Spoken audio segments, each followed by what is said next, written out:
Greetings and welcome to this edition of Positronic episode. I'm Barry P. Cook. I'm here to talk to you about the latest episode of Gotham Knights. It was called Of Butchers and Betrayals. And as it starts, some guy is freaking out in a public park because he seems to see and hear owls on the attack, even though there aren't any.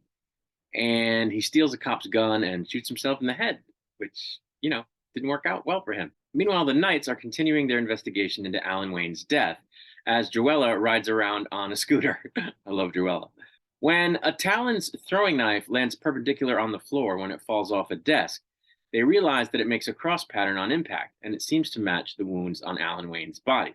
In the news, Harvey Dent's opponent in the mayor's race questions whether Harvey Dent is a two-faced politician. Cullen goes back to GCPD in disguise as a rookie cop because they're trying to look at records of accidental deaths to determine how many of them have the cross marks, and he accidentally bumps into Harvey on his way to the server room so that they can plant a device that will give them remote access to the records. Once they have access, they find out about the death of the guy in the park, and it turns out that he was one of Bruce's most trusted lawyers. Turner decides to break into the lawyer's house to find out what he can find out, and Harper goes with him to help him pick the locks. Joella realizes that she's seen the knife type that the Talon uses before in history books, and we learned that they were used by a serial killer who died 100 years ago.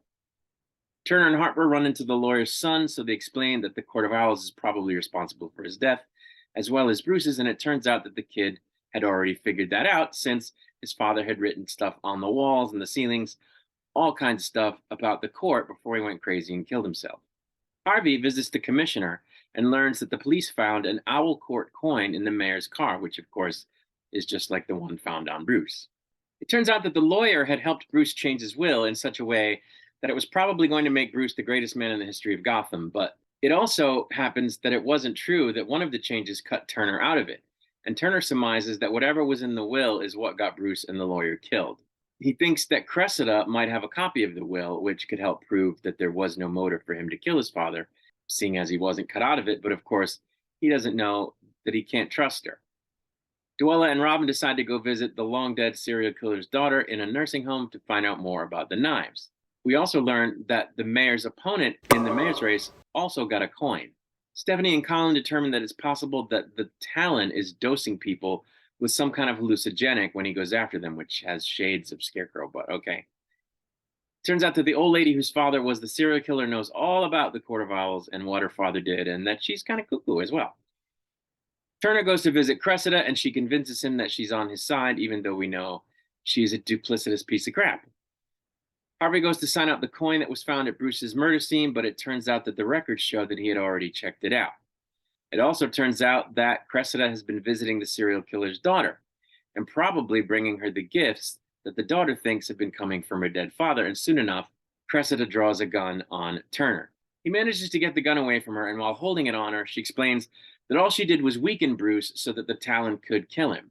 And while they're talking, a whole bunch of owl guys show up in creepy owl masks and ask him to swear loyalty to them in exchange for them clearing his name, but he'd also have to turn in the other knights, which he declines to do, at which point, of course, the Talon shows up and doesn't go down even when Colin empties the gun into him.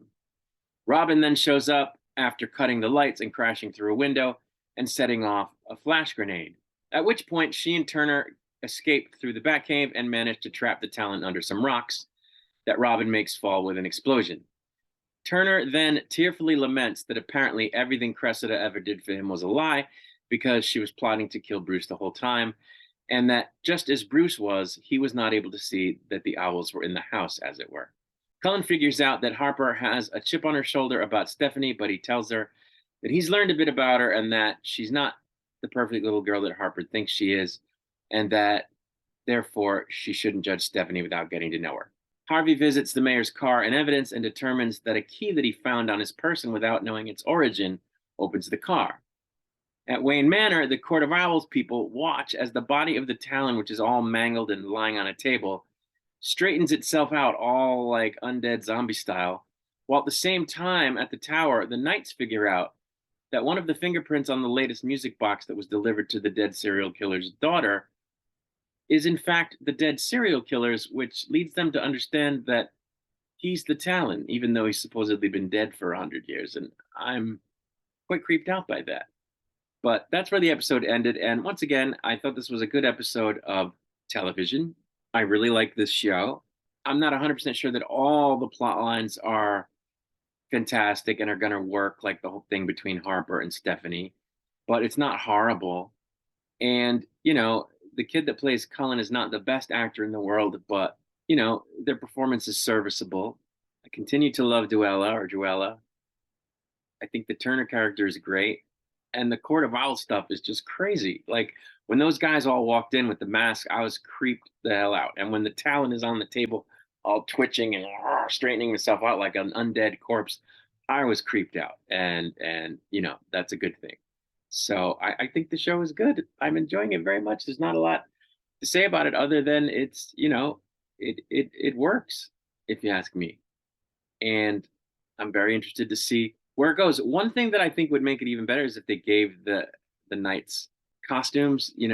Like Robin kind of wears goggles, but that's about it. Like, could they give her something a little more reminiscent of Robin from the comics? And could Duella maybe wear something a little more costumey? Not so much the Joker's colors because that would be a bit on the nose, but something in that vein. And in the comics, the twins are actually costume heroes, if I'm not mistaken. So could they maybe wear something superhero costumey? I think that would make the show even better. Right now, it's just a bunch of kids, you know, doing stuff, and it's okay. But like, I'd like to see them like suit up. I think that would improve the show even more. But it's good the way it is. Really, I'm enjoying it, and that's really all there is to it. I'm going to get out of here. I'll be back to review next week's episode once it airs. Until I return, I wish you peace and long life.